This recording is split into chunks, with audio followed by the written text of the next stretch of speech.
السلام علیکم ورحمۃ اللہ وبرکاتہ نحمدہ ونصلی علی رسولہ الکریم اما بعد۔ محترم ناظرین، آج میں آپ کے سامنے ایک بہت ہی اہم چیز بیان کرنا چاہتا ہوں۔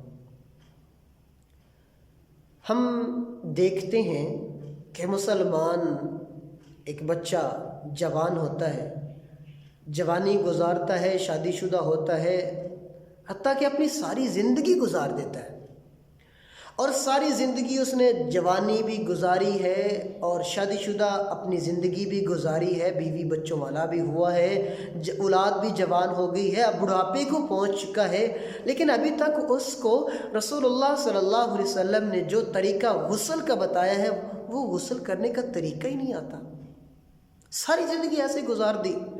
تو محترم ناظرین، یہ بہت ہی اہم ترین مسئلہ ہے کہ غسل کرنے کا صحیح طریقہ کیا ہے۔ رسول اللہ صلی اللہ علیہ وسلم نے بھی اپنی جوانی گزاری، آپ نے بھی شادیاں کی ہیں، آپ نے بھی اپنی بیویوں کے ساتھ ہم بستری کی ہے، لیکن اس کے بعد صحیح طریقہ کار کیا ہے غسل کا؟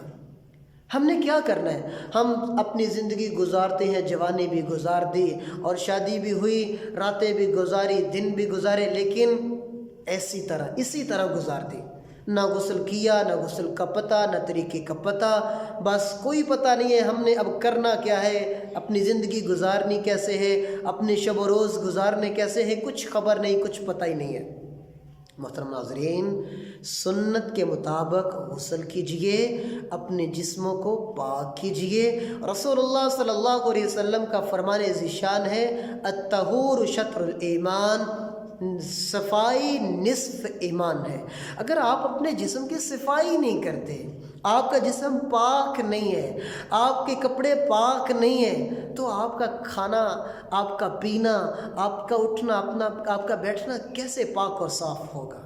آپ کا بستر کیسے پاک ہوگا؟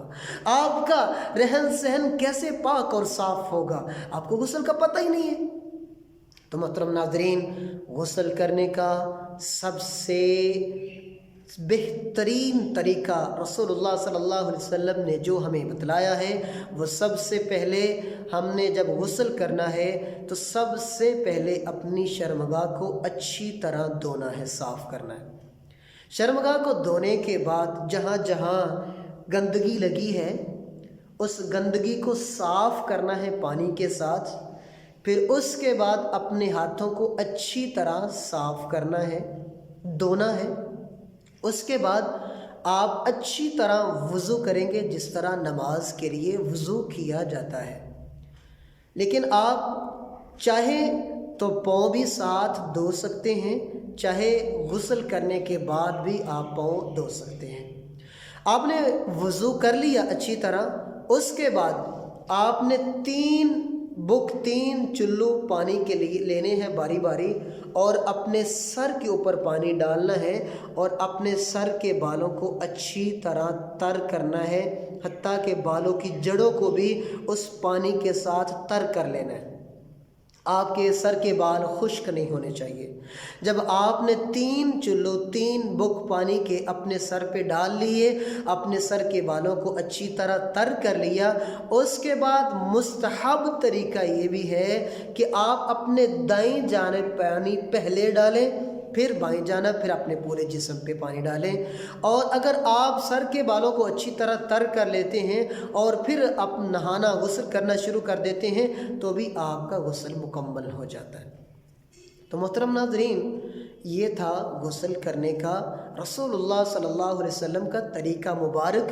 آپ اس طرح غسل کرتے تھے، آپ نے اس طرح صحابہ کرام کو سکھایا ہے، ہم مسلمان بھی اس طرح اگر غسل کریں گے تو یہ سنت کے مطابق غسل ہوگا۔